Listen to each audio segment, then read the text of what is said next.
This is the outline of the first chapter in Awake Bride. Right now we will focus on the left-hand side.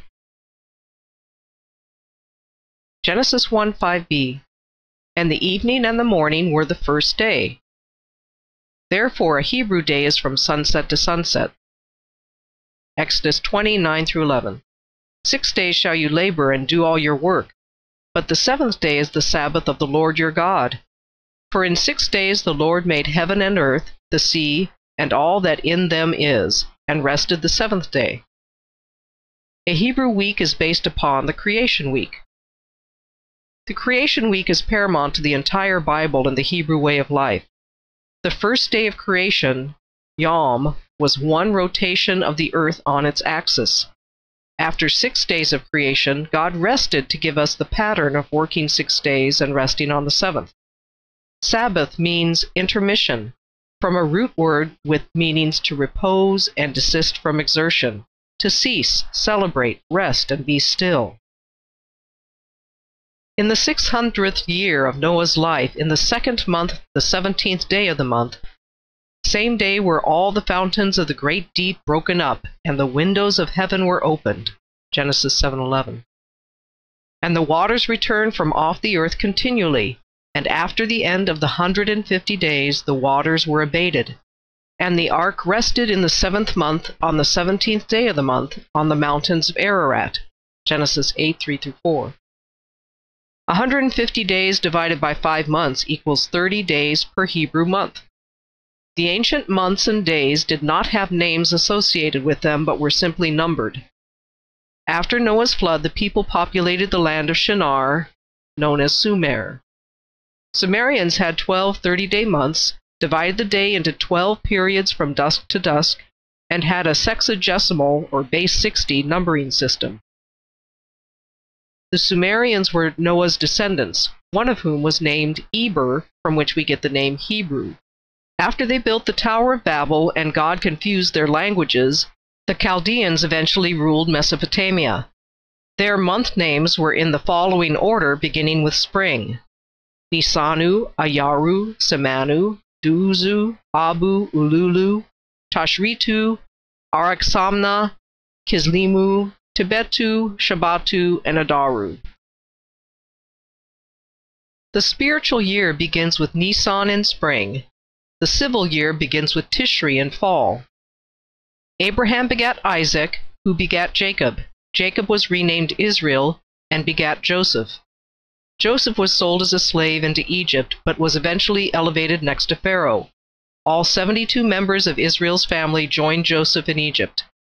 The Egyptians used 3 calendars, one of which was close to the Chaldean calendar, but called Nisan the 7th month.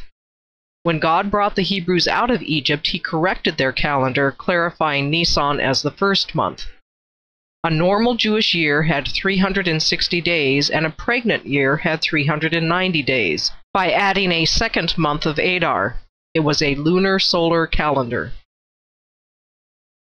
A strict 12 lunar month calendar will fall 11 days short of a solar year, like the Islamic calendar of 354 days. A solar calendar of 365 days has to add an extra day every 4 years because the Earth's orbit around the Sun takes roughly 365¼ days. According to Numbers 32:14, 40 years is a generation. Every 40 years, this ancient Hebrew 360-day calendar was in sync with the modern 365.25-day calendar. That's important when determining numbers of years prophesied for various events. Leviticus 25:3-4. 6 years you shall sow your field, and 6 years you shall prune your vineyard, and gather in the fruit thereof. But in the 7th year shall be a Sabbath of rest to the land, a Sabbath for the Lord. You shall neither sow your field nor prune your vineyard. Leviticus 25:10. And you shall hallow the 50th year, and proclaim liberty throughout all the land to all the inhabitants thereof. It shall be a jubilee to you, and you shall return every man to his possession, and you shall return every man to his family. Every 7th year the Hebrews were commanded to let their land rest. God would provide them with bumper crops in the 6th year, with plenty to store for food through the 7th year, much like he allowed them to gather double the manna on the 6th day because he did not provide manna on the 7th day when they were in the wilderness. Then after the 7th Sabbath year, the Hebrews were commanded to celebrate another special Sabbath year called the Year of Jubilee. Any lands that had been sold were returned to the original owner or the ownership of their tribesmen. Those who had sold themselves into slavery were freed. All debts were canceled. All farmers took another sabbatical from working their fields. Numbers 10, 8, and 10. And the sons of Aaron the priest shall blow with the trumpets, and in the beginning of your months you shall blow with the trumpets over your burnt offerings, and offer the sacrifices of your peace offerings, that they may be to you for a memorial before your God. I am the Lord your God. Colossians 2, 16 and 17.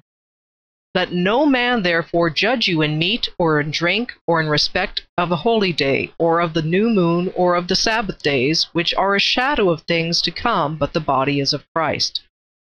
A new moon began each month when no moon is seen. The day before and after show a tiniest sliver of moon. 2 witnesses came to the Sanhedrin when they saw the first waxing sliver shown on the left. Then the president declared it, sanctified it, and only by his authority were signal fires lit to let all know the celebration of the new moon could begin that evening. If the passage of the 12 new moons was still short of the spring equinox, the rabbis could add another month, making a pregnant 13-month year. The current Hebrew calendar needs to do so, but there is no Sanhedrin to make it official. Our English word month stems from the word moon. Lunar months are either 29 or 30 days, corresponding to the 29.5-day lunar cycle. Rabbi Hillel created this metatonic cycle for the addition of leap months in the year 360 AD. Because the Gregorian calendar is a solar calendar, the Hebrew lunar months straddle 2 of its months.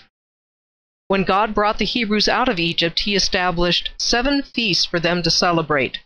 7 is a very important number in the Bible, which is emphasized by the Sabbaths and reinforced by 7 feasts.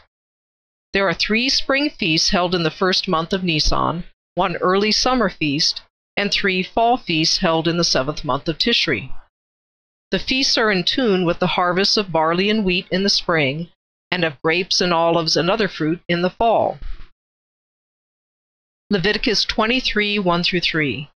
And the Lord spoke to Moses, saying, Speak to the children of Israel, and say to them, Concerning the feasts of the Lord, which you shall proclaim to be holy convocations, even these are my feasts. 6 days shall work be done, but the 7th day is the Sabbath of rest, a holy convocation. You shall do no work therein. It is the Sabbath of the Lord in all your dwellings. In Hebrew, holy convocation can be translated sacred assembly or rehearsal, and feasts can be translated appointed times. The feasts are to rehearse what God has done for them in their homes as a way to teach their children. Every Sabbath, sundown Friday to sundown Saturday, they reminded their children the Creator of the universe rested on the 7th day. Though there is no biblical command to do so, 2 candles are lit and blessings are spoken over the bread and the wine. This Creator God commanded 7 other periods of rest to remind them about himself.